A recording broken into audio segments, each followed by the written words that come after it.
Hey everyone, this is Sam Gold from NFLBreakdowns.com, and today we're going to talk about the Seahawks right guard, Mark Glowinski. Now this little known player was a rookie this season out of West Virginia University, and he started in just one game this season, filling in for the injured Sweezy in Week 17 versus the Arizona Cardinals. This offseason, Sweezy signed with the Tampa Bay Buccaneers to a 5-year, $32.5 million contract. This opened up the door for competition in the Seahawks offensive line. In order to earn that spot, I'm going to take a closer look at Glowinski's first start and see how he can improve in the future. First, let's take a look at his pass protection. On tape, you can immediately notice that Glowinski is quick at getting up from his stance and that he's good at positioning himself in front of his defender, mirroring, punching, and staying aware of the situation. The Seahawks occasionally use their guards to pull across the formation, and he's surprisingly fluid in space, setting up angles when the Seahawks asked him to do this. He has solid instincts, and this can be seen when the Cardinals ran tackle and stunts against the right side of the offensive line. The defensive tackle attempts to penetrate the B gap between Glowinski and Gilliam, while the end attempts to loop through the A gap. Glowinski passes defender Gilliam without losing track of the looping end. Great awareness. This awareness actually got him into trouble against number 92 Frosty Rucker. Glowinski had control of Rucker, he sees that Gilliam is in trouble, getting bull rushed back into the pocket, and he starts one-arming him. Rucker makes him pay for his mistake by slapping away his arm, going right past him, leveling Wilson in the backfield.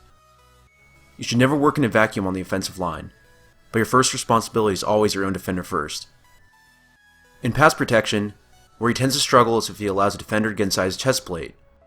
A lot has to do with his hand placement and being ready for an NFL pass rush. Here, number 91 Ed Stinson attacks the right side B gap before spinning back inside. He gets inside Glowinski's chest plate, then spins back to the A gap. In order to prevent a sack, Glowinski bear hugs him. This should have been a holding penalty, but the Cardinals will have to live with an incompleted pass instead. Run blocking is a definite weakness in Glowinski's game. For a team like the Seahawks who are primarily run first, it's especially important for him to improve. The main issue is that he loses leverage at the point of attack by allowing a defender in his chest plate early with good hand punch, and he narrows his base standing almost straight up. This causes him not to be able to gain any ground on opposing defenders. After he loses ground, he resorts to upper body strength to push or pull them, which will cause penalties in the future. A main cause of this is bad hand usage. On this lead dive to the right, number 92 Frosty Rucker gets his hands inside of his chest plate before Glowinski can raise him above his waist. This is awful technique. The run game is all about hand fighting and creating leverage, so the initial hand punch is the most crucial part. He loses that, and Rucker pulls him aside for a tackle for loss in the backfield. Now this issue is seen in pass blocking too, but is much more pronounced in the run game when he was asked to drive block a larger defensive lineman.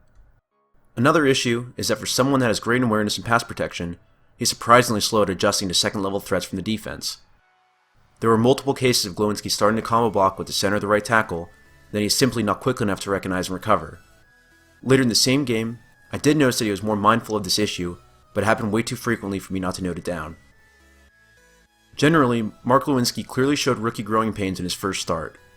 On this outside zone stretch to the right, he oversteps his reach block, allowing interior penetration, which causes a tackle for loss behind the line of scrimmage. Outside of technique, the one consistent trait I noticed on tape was his intensity and his willingness to finish blocks with aggression. If I'm seeing it, the Seahawks coaches are definitely seeing it on a daily basis and practicing on field. Overall, Glowinski already seems like he's decent at pass protection, and once he can improve his hand usage to gain leverage and run blocking, he can be an effective starter in the NFL. Well, that's it for me. Subscribe to my channel for my next video breakdown. You can find me on Twitter at SamRGold, and if you want to support my work with a donation, follow the link to my Patreon account.